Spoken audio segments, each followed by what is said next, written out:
Le lundi, y a les cours et c'est chiant. Le mardi, toujours l'école, c'est chiant. Mercredi matin, les cours, c'est chiant. Le jeudi et vendredi, c'est déprimant. Et voilà, l'enfant arrive enfin dans le second espace artificiel, l'école.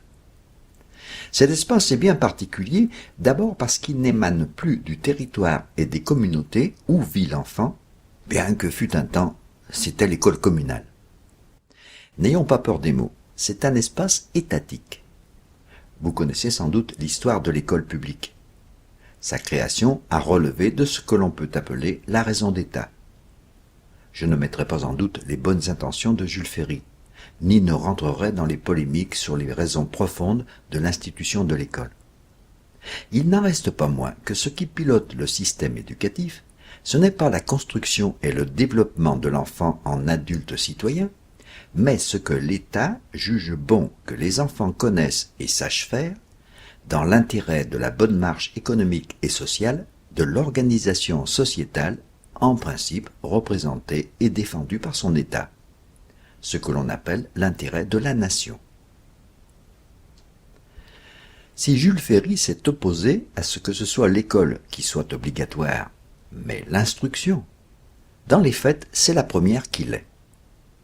On peut imager ceci en disant qu'à partir de 3, 4 ou 5 ans, l'enfant est arraché à sa famille, même consentante, et devient quotidiennement captif et sous le pouvoir de fonctionnaires dont la fonction et le premier souci ne sont pas de l'aider à poursuivre harmonieusement sa construction physiologique, psychologique, cognitive et sociale. Même si bon nombre d'enseignants tentent de prendre cela en compte. L'image n'est pas tellement caricaturale lorsque l'on assiste à l'entrée et à la sortie des écoles, enfants et parents de chaque côté d'une grille, attendant que le portail soit ouvert.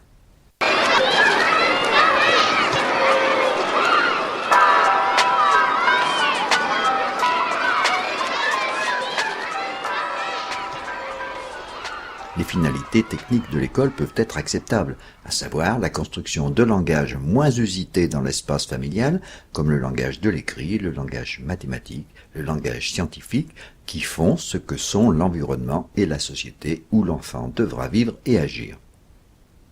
Suivant les processus et les conditions de la construction des langages, il suffirait que ceux-ci soient ceux qui font exister et vivre ce qui devrait être une nouvelle entité. Il n'y a strictement aucune raison qui ferait que les conditions et les processus d'apprentissage soient différents de ceux qui ont permis, dans la famille et la crèche, la construction du plus difficile, le langage oral. C'est tout simple, trop simple. On s'obnubile sur ce que l'enfant doit savoir pour faire plus tard, alors que c'est dans le faire, dans le présent, parmi d'autres, avec d'autres, pour d'autres, dans des environnements et des relations différentes, que les apprentissages s'effectuent en même temps qu'ils se justifient. Les problèmes de l'école, qui ne cessent de s'accroître, sont beaucoup plus ceux des représentations que l'on a de l'acte éducatif et des apprentissages que des problèmes uniquement politiques ou idéologiques.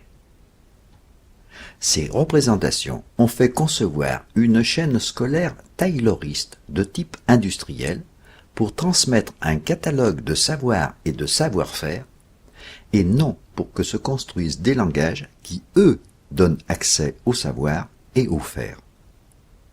Cette chaîne ne peut fonctionner que si les enfants sont des objets et non plus des sujets, même si les enseignants font ce qu'ils peuvent pour prendre l'enfant en considération. L'école est une enclave complètement isolée dans l'espace social. Certains diront même un État dans l'État. Du coup, si les enfants ou les adolescents doivent y être transformés en élèves pour que la chaîne fonctionne, le parent, lui, y est transformé en parent d'élève, ce qui est une aporie linguistique. On ne peut être évidemment parent que d'un enfant. À l'école, le parent est castré de sa nature de parent et l'enfant de sa nature d'enfant. Paradoxalement, alors qu'on accuse les parents de pas mal des maux de l'école les déresponsabilise quotidiennement de leurs enfants en leur ôtant tout pouvoir, ne serait-ce que ceux du droit de regard, de discussion et pourquoi pas de critique, de proposition. Et bien sûr, le pouvoir du choix. Parallèlement, les professionnels de l'école n'ont pas à assumer leur pouvoir vis-à-vis de ceux sur lesquels ils les exercent, les enfants et leurs parents. Mais il faut bien reconnaître que la majorité des parents s'en satisfait. S'ils exerçaient des pouvoirs, en particulier celui du choix, ils devraient aussi en assumer les risques et surtout la co-responsabilité. L'implication implique le risque de prendre un risque. Ceci ne résulte pas forcément de la bonne ou mauvaise volonté des uns et des autres, mais de la logique du système éducatif tel il a été conçu. Je vais vous surprendre en disant que dans cette logique, Jean-Paul Brigelli a raison quand il dit qu'il faudrait interdire l'école aux parents d'élèves lorsque ceux-ci ne peuvent s'empêcher d'être parents. On ne peut y parler de coéducation quand le rôle des parents n'est que celui de contribuer au fonctionnement d'un système qui est imposé et sur lequel ils n'ont aucune prise.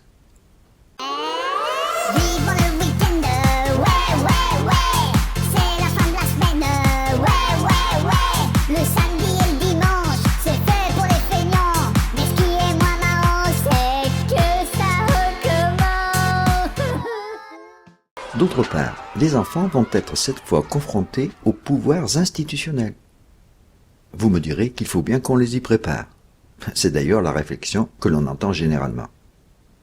Et c'est ce que l'on appelle la socialisation. Ce que j'appelle moi une asocialisation. Cette fois, les enfants sont seuls face à ce nouveau pouvoir, et ce n'est plus dans l'interdépendance, mais dans la dépendance totale. L'opposition, qui fait partie de la construction d'un enfant, n'y est plus possible. Elle est interdite par avance. Ce à quoi il faut qu'il se soumette, c'est une règle qui n'émane pas d'un collectif qui n'existe pas, mais des murs même de ce qui est institué. C'est comme ça. C'est comme ça dans toutes les écoles. Cette règle est incarnée par une personne, elle-même désincarnée. La maîtresse, le maître. Ce n'est plus une personne avec qui des liens affectifs et une interdépendance peuvent faire admettre ou contester l'autorité, c'est une fonction.